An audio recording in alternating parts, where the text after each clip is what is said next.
Hey guys, my name is Mohammad Rizwan and welcome to all at my YouTube channel. तो हम नमपाई की playlist को आगे कंटिन्यू करते हुए आज कुछ अपने फंक्शन देखेंगे, मैथमेटिकल फंक्शंस, जिसमें हमारे पास सबसे पहले है सम, फिर हम मिन देखेंगे और मैक्स, और इसी तरह हमारे पास जो दूसरे फंक्शन हैं वो हम देखेंगे। जो सम फंक्शन है ये हमारे पास जो एरे पे परफॉर्म होता है, ये किस लिए यूज़ करता है, जो हमारी एरे होती है उसमें जितने भी एलिमेंट होते हैं उनका सम हमें रिटर्न करता है। तो उसके लिए सबसे पहले मैं अपने इंपोर्ट करता हूँ अपनी जो numpy लाइब्रेरी है, ठीक है? इंपोर्ट numpy अ, numpy और इसका एलियास बना लेता हूँ मैं np।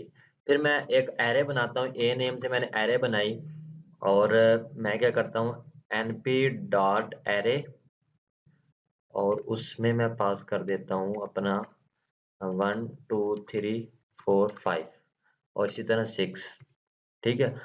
अब मैं क्या करूँगा, अपना सम फंक्शन को यूज़ करूँगा। ये सम फंक्शन क्या करेगा, तमाम एलिमेंट का सम मुझे रिटर्न कर देगा। तो मैं यहाँ पर प्रिंट करवा लेता हूँ डायरेक्ट ही अपना। यहाँ पर अगर मैं np डॉट सम करूँ और सम में मैं पास कर दूँ a, जो मेरी एरे है, ठीक है? और इसे मैं रन बटन पे क्लिक करके एग्जीक्यूट करूँ तो आप देख सकते हैं इसने 21 मुझे रिटर्न कर दिया। इसने किस तरह किया, 1 प्लस 2 फिर प्लस 3 प्लस 4 प्लस 5 और इसी तरह प्लस 6। इस तरह हमारे पास जो सम फंक्शन है हम यूज़ करते हैं, ठीक है? आई होप आपको ये क्लियर होगा कि सम फंक्शन क्या होता है। इसके आगे हमारे पास है min फंक्शन। ये क्या करता है, return the minimum value from the array. ये हमारी जो एरे होती है उसकी मिनिमम वैल्यू हमें रिटर्न करता है। A1 नाम से मैंने एक एरे बनानी है और उसमें मैं np डॉट एरे करूं और मैं यहाँ पर कोई भी रैंडम वैल्यूज पास कर देता हूँ और फिर मैं अपना मेन फंक्शन को कॉल करूंगा, ठीक है? ये मैंने 3 4 7 2 5 3 और इसी तरह मैंने ये अपना 6 पास कर दिया, ठीक है? अब मैं क्या करूंगा, अपनी मिनिमम वैल्यू देखूंगा। उसके लिए हम क्या करेंगे, प्रिंट फंक्शन को मैं यूज करूंगा और अगर मैं करूं np डॉट min, ठीक है? ये min फंक्शन मैंने यूज किया और उसमें मैंने a1 पास कर दिया, ठीक है? अगर मैं अब इसे रन करूं तो आप देख सकते हैं उसने कहा कि ये मेरी मिनिमम वैल्यू है। मिनिमम वैल्यू में इस एरे में मेरी है 2, ठीक है? इस तरह हमारे पास मिनिमम वैल्यू को देखने के लिए हमारे पास min फंक्शन यूज होता है numpy में। आगे हमारे पास है मैक्सिमम। के लिए मैक्सिमम हम किस तरह फाइंड कर सकते हैं, मैं इसी को कॉपी करता हूँ और आपको दिखाता हूँ कि मैक्सिमम का फंक्शन हमारे पास किस तरह यूज होता है। अगर मैं यहाँ पर मैक्स करूँ, ठीक है, और अब इसे रन करूँ तो ये हम क्या किया, इसने मुझे मैक्सिमम वैल्यू रिटर्न कर दी, ठीक है? मैं इन दोनों को अगर इकट्ठा एग्जीक्यूट करूँ इधर से, ये मुझे पहले तो मिनिमम वैल्यू रिटर्न करेगा फिर मैक्सिमम वैल्यू रिटर्न करेगा। आप देख सकते हैं इसने कहा कि जो मेरी मिनिमम वैल्यू 2 है और मैक्सिमम वैल्यू 7 है, ठीक है? इस तरह हमारे पास जो मिनिमम और मैक्सिमम यूज होते हैं। आगे है हमारे पास आर्ग मिन और आर्ग मैक्स, ठीक है? ये हमारे पास यूज होते हैं कि हमारी जो मिनिमम वैल्यू का इंडेक्स क्या है और मैक्सिमम वैल्यू का इंडेक्स क्या है। मेरे पास ये मैं इसे कॉपी करता हूँ, यहाँ से मैंने कंट्रोल सी करके कॉपी किया और मैं यहाँ पर पेस्ट करता हूँ, ठीक है? ये मुझे अगर मैं इसे रन करूँ तो आप देख सकते हैं इसने मुझे 2 रिटर्न किया क्योंकि मैं मिनिमम फंक्शन यूज कर रहा हूँ। यहाँ पर मैं अगर np डॉट आर्ग मिन का मैं यूज करूँ, ठीक है, और उसमें मैं पास कर दूं A1, तो ये क्या करेगा, मेरी जो एरे है A1 उसमें जो मिनिमम मेरे पास वैल्यू है उसकी मुझे साथ में इंडेक्स भी रिटर्न करेगा, ठीक? देख सकते हैं इसने क्या कहा कि ये देखें आपने 2 मेरे पास जो मिनिमम वैल्यू है और जो मेरे पास है उसका इंडेक्स वो है 3। आप देख सकते हैं 0 1 2 और 3 इंडेक्स में मेरे पास क्या है, जो 2 है, जो मिनिमम वैल्यू है। इस तरह आप क्या कर सकते हैं कि मैक्सिमम वैल्यू अगर आपने देखनी है तो उसके लिए आप लगा दें आर्ग मैक्स का। यहाँ पर मैं मिन की जगह मैक्स कर देता हूँ, ठीक है? मैक्स कर दिया और यहाँ पर मैं क्या करूँगा, मिन की जगह मैक्स कर दूंगा, ठीक है? और अगर आप देखें तो इसने क्या कहा कि आपकी जो मैक्सिमम वैल्यू है वो है 7 और उसका जो इंडेक्स है वो है 2। तो आप देख सकते हैं 0 1 और 2। इस तरह हमारे पास जो argmin और argmax फंक्शन को हम यूज करते हैं अपनी पार्टिकुलर वैल्यू की इंडेक्स देखने के लिए। आगे है हमारे पास sqrt function. Square root function हमारे पास क्या करता है, जो हमारे पास जो np एरे में तमाम एलिमेंट्स का स्क्वायर रूट हमें रिटर्न कर देता है। तो मैं जल्दी से एक अपनी एरे बनाता हूँ a2 नेम से, ठीक है, और उसमें मैं np dot A range function का मैं यूज करूंगा। आप लोगों को पता है कि ए रेंज क्या करता है कि जितनी आप उसे रेंज देते हैं उतनी रेंज के आपको एलिमेंट की एरे क्रिएट कर देता है। तो मैं यहाँ पर 6 की मैंने रेंज दी और फिर मैं क्या करता हूँ, यहाँ पर प्रिंट करवा लेता हूँ अपने a2 को, ठीक है, और मैं इसे एग्जीक्यूट करूँ तो इसने 0 से 5 तक मुझे एक एरे क्रिएट कर दी है, ठीक है।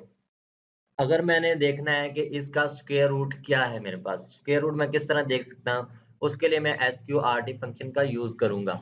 अगर मैं यहाँ पर प्रिंट का यूज करूँ और मैं कर दूं np डॉट sqrt और उसमें मैं अपनी एरे पास कर दूं a2 और अब इसे रन करूं तो आप देख सकते हैं कि 0 का जो मेरे पास है ये 0 ही है, 1 का 1 है हमारे पास स्क्वायर रूट, और हमारे पास जो 2 है उसका ये हमारे पास आ गया, और इसी तरह 3 का और 4 का हमें पता है कि 2 होता है, और 5 का हमारे पास ये स्क्वायर रूट हमारे पास आ गया।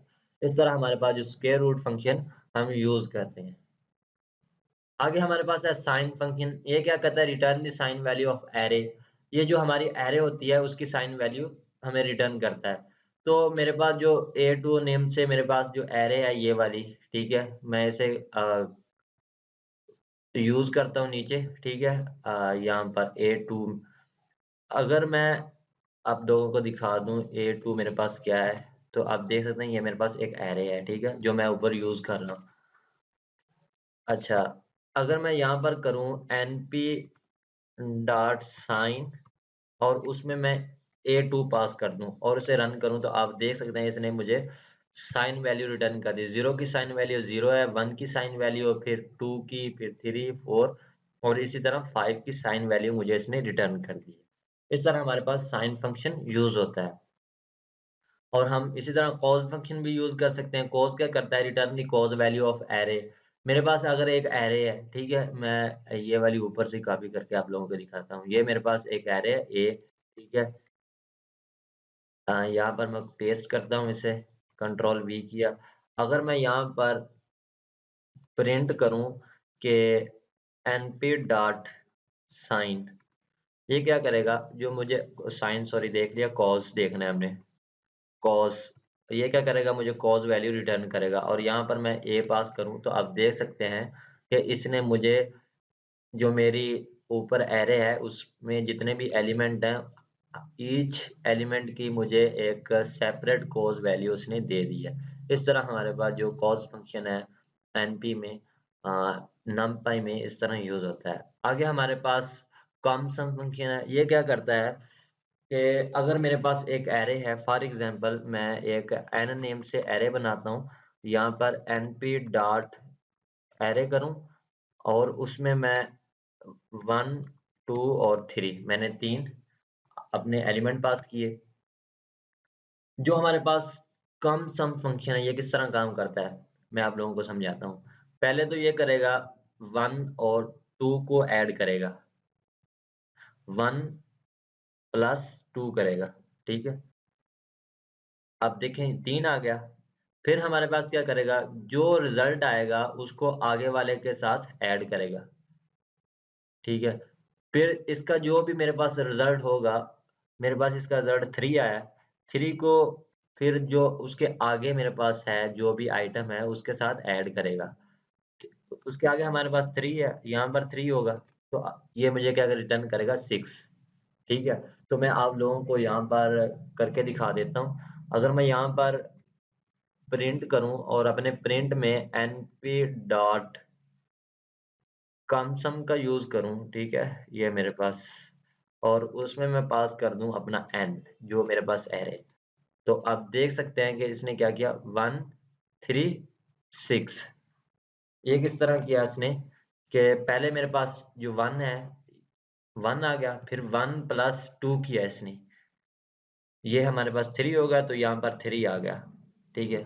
फिर इसने क्या किया, 3 को जो मेरे पास आगे वाला मेरे पास एलिमेंट है उसके साथ ऐड किया, मेरे पास 6 आ गया, ये मेरे पास 6 आ गया। और जो मैंने ये वैल्यू बताई है, जो मेरे पास लास्ट में हमारे पास जो मैक्सिमम वैल्यू बनती है, वो इस तरह बनती है हमारे पास। ये इस तरह काम करता है। तो अगर आप लोगों को मैं यहाँ पर 4 कर दूँ और दोबारा रन करूँ तो आप देख सकते हैं यहाँ पर 10 आ गया। पहले इसने क्या किया, 1 एज़ इट इज़ आ गया। यहाँ पर जो मेरे पास 1 इंडेक्स है, उस पे क्या होगा, इससे पहले वाले ऐड होंगे, 1 प्लस 2 ये क्या आया 3 आ जाएगा, फिर 3 आ गया मेरे पास, फिर मेरे पास जो 2 इंडेक्स है, 2 इंडेक्स पे जो मेरे पास वैल्यू है और उससे पहले जो मेरे पास काउंटेड वैल्यू है वो ऐड होगी और वो आ जाएगी मेरे पास, वो मेरे पास क्या आ गई, 3 प्लस 3 6 आ गया, 6 प्लस मेरे पास क्या होगा, फिर 4 है आगे, 6 प्लस 4 मेरे पास 10 आ गया। तो इस तरह हमारे पास कम सम फंक्शन यूज होता है। तो आई होप आप लोगों को ये वीडियो समझ आ गई होगी। अगर समझ नहीं आई तो आप एक बार दोबारा देखें, क्योंकि ये बहुत ही इम्पोर्टेंट कंसेप्ट है जो मैं आपको बता रहा हूँ। ये डाटा साइंस और मशीन लर्निंग के लिए जो numpy लाइब्रेरी है वो एज अ बेस के तौर पर जानी जाती है। Thank you so much guys for watching my video. Allah Hafiz.